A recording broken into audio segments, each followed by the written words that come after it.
फैसलवाड़ा साहब, मैडम आपको थोड़ा और नेट दे देंगे आपको। जी जी जी। शुक्रिया जनाब स्पीकर। सबसे पहले तो मैं आगाज करूंगा जवाब में एक शेर से। इब्तिदा इश्क है रोता है क्या, आगे आगे देखिए होता है क्या।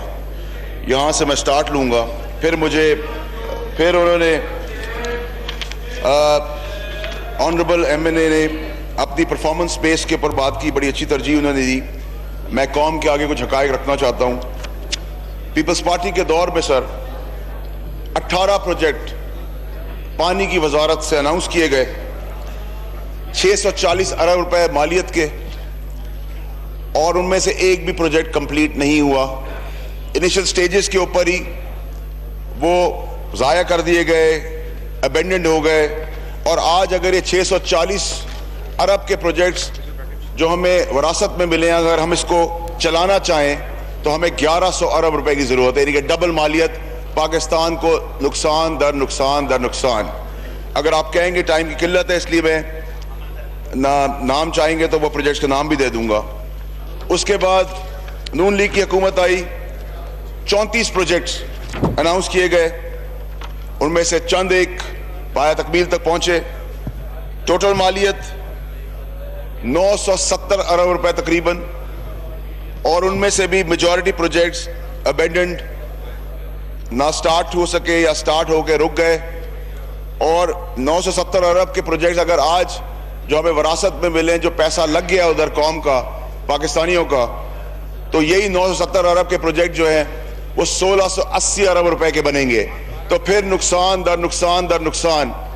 फिर हमसे सवाल किया जाता है कि हम 35 साल का या लास्ट 10 साल का हिसाब हम दे दें, जब एक एक परफॉर्मेंस प्रोजेक्ट के ऊपर 800 अरब 900 अरब की मालियत एक्स्ट्रा हो जाए, डबल हो जाए, और जो पहले पैसे लगे हुए हैं 97 अरब रुपए एक, 69 अरब रुपए एक, 18 अरब रुपए एक, 34 अरब रुपए एक, ये पैसा आप यहां से बैंक से निकालें और बाहर फेंक दें, उतने ही बराबर है। क्योंकि ना इन प्रोजेक्ट्स को आप आगे लेके चल सकते हैं, ना आपके आप पैसे हैं। और जो कीमतें थी, अगर मैं इसको समअप करूं दोनों हुकूमतों को, तो 1700 अरब के इन्होंने प्रोजेक्ट अनाउंस किए थे, जो आज तकरीबन 3000 अरब के हो गए हैं। और उसमें जो लग गया पैसा वो पाकिस्तान की कौम का पैसा तबाह और ज़ाया हो गया है।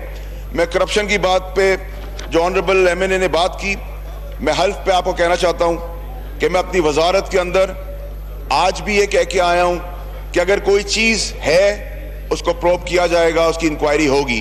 लेकिन अगर कोई चीज नहीं है तो उसमें हम किसी से कोई सियासी रिवेंज या सियासी मुखालफत के बेसिस के ऊपर फंसाएं, जलील ख्वार करें। और मैं उस बात को अप्रिशिएट करता हूं कि ऐसा ना था, ना ऐसा होगा, ना हमें ऐसी हिदायत, ना हम ऐसा कोई काम करने जा रहे हैं। गलत होगा तो गलत का एहतसाब होगा। उसके बाद जो परफॉर्मेंस, क्योंकि मैं सेकंड फेज का मिनिस्टर था, तो मेरे हिस्से में जो चीजें आई उसमें 54 साल से मोहम्मद डैम रुका हुआ था, उसकी हमने इनॉग्रेशन कराई स्पीकर साहब। उसमें कौम के टेक्निकल निगोशिएशंस के तहत 18 अरब रुपए मुल्क के, पाकिस्तान के बचाए गए। उसको हर तरीके से रोका गया, बैरूनी और अंदरूनी तौर पर, लेकिन अल्लाह की मेहरबानी से हमने उसको आगे किया। दासू का प्रोजेक्ट, मैं स्पीकर साहब आपके तवज्जो से पाकिस्तानी कौम को बताना चाहता हूं कि 3.5 साल से दासू के प्रोजेक्ट के अंदर 36 करोड़ रुपए रोज के हम नुकसान कर रहे हैं। और नुकसान क्यों कर रहे हैं कि जो मेरे से पहले हुकूमत थी नून लीग की, नवाज शरीफ साहब की, उसमें लैंड एक्विजिशन नहीं हुई।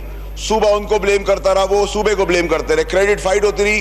पाकिस्तानी कौम के 36 करोड़ रुपए आज के दिन तक जाया हो रहे हैं। अल्हम्दुलिल्लाह उसको भी पाया तकमील तक पहुंचाने का बेड़ा उठाया। अल्लाह की मेहरबानी से पाकिस्तानी कौम को आने वाले हफ्ते 2 हफ्ते में ये खुशखबरी मिलेगी कि दासू का इशू भी रिजॉल्व हो गया। इसी तरह आमिर बादशाह है, उसकी भी बहुत स्पीडी वे में काम चल रहा है, और कोशिश हो रही है कि उसको भी पाया तकमील में करा जाए और उसको स्टार्ट किया जाए। क्योंकि इससे कौम की किस्मतें बदलनी थी। जब हम ऑपोजिशन को ये कहते हैं कि 24,000 अरब रुपए कहां गए और इसमें करप्शन होगी या इसमें चोरी होगी, हम किसी को स्पेसिफिक टारगेट नहीं कर रहे। 2008 से 2018 तक कौन सा ऐसा काम हुआ है पाकिस्तानी कौम की किस्मत बदलने का जो आप गिनवा दें, आप बता दें, चाहे वो मेरी वजारत से रिलेटेड हो या किसी और